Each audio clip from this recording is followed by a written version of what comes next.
So right after Mazatlan, I came home for a couple of days, and where did I go after that? I came home for a couple of days, and then I went to a little town called Pullman in Washington, which I had no idea where that was, so I just discovered we have to fly into Spokane, and then they'll pick us up from there. But what I didn't know is that Pullman, Washington is in the center of, the best way to say it is like the main industry in this area is colleges.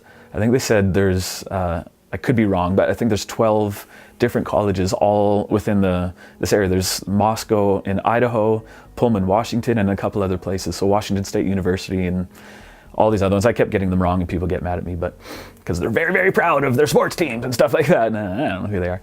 But we went there and we kind of got tricked into seeing how, and this is going to sound weird, we got tricked into seeing how ripe the harvest actually is. I don't know if being tricked into it is the right way, but we had the revelation of God. He so desperately wants people to know who he is. We went into this one, what do you call it? We went to one campus, and I think they said there's 30,000 students at this place. And the moment you walked onto it, you could feel depression, you could feel literally suicide, you could feel heartbreak. And so we were doing a conference there, and all of us conference speakers, we get very antsy if all we do is the conference. And so we always, we go out and do what we talk about. We go out and evangelize. We go out to find places where you can bring them into the conference, you know, because we're not professional conference speakers. We're actually here to change the world. And so the three of us got together and he said, okay, let's go into the campus. And we were all talking, where should we go? And I felt like we were supposed to go to the library. And so we found out where, we never found a library, but we found a big bookstore. And then another person on our conference speaking team, he was like, yeah, and I feel like we have to deal with this whole spirit of suicide. And so we were walking around there, and I was walking around the bookstore, and he just said, oh man, I have to go to the bathroom. So he literally walked to the bathroom. Right at the same time, a guy walked out of the bathroom who looked like he'd been crying. And so Richie's the guy on our team, he went up to him and he said, you know what, we're here and we're praying and we feel like we need to talk to you about God and talk to you about what's going on here. And the guy, he just said, this is so crazy. He said, I'm a Christian, but my girlfriend, she works at a store, and one of the co-workers of his girlfriend literally just committed suicide the night before. And he said, we're all just reeling from this. We don't know what to do. And it ended up being this incredible little tie together of being at the right place at the right time to be able to minister to this guy.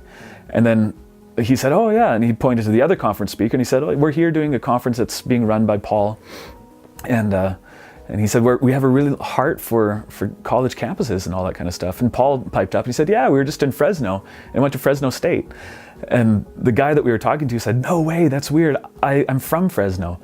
And then Paul said, oh, well, do you guys go to a church there? And he goes, yeah. And he was from the church that hosted the Stirring, the same conference we were at, like 2 weeks before that.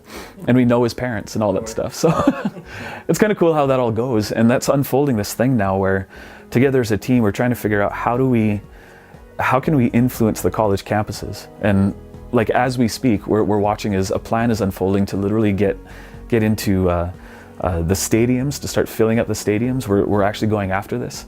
How do we do training on evangelism, on the prophetic, on healing and all of that stuff? Send out teams with the local church beforehand to go into the college campuses and then just start doing this big harvest session. So this is one of the things that we're trying to figure out, whoa, what's going on with this? And it's really quite exciting. We do these conferences called the Stirrings, which I love. And you can find that on Global Awakening's website. If you go globalawakening.com, go into events, you'll see the Stirrings. So me, a guy named Richie Seltzer, Paul Martini, that's the core team. And we just go around and we get just as blown away as the next person, which is so much fun. And so we did that in Pullman. And I remember one of the nights, the presence of the Lord was so strong. We go to small communities where big conference speakers will never go. And that's why we do it, because we want to go and stir everyone. And I remember one of the nights I just laid down on the ground and there was just somebody with a guitar and his wife was worshiping, and it was just so beautiful, just the worship that was going on. And I laid down not knowing what I was doing. I just wanted to rest in the presence of God and just soak in it.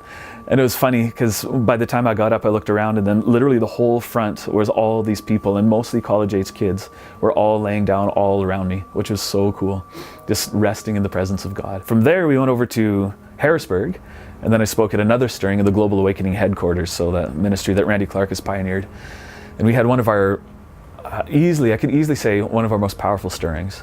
And it's hard to describe what happened, you know, but God touched down. We heard back from so many people how impacted they were and how stirred up they were, and so many people who've never experienced anything like this. And it was just all day long. It felt like we were in the glory of God all day long. It was a gift, you know.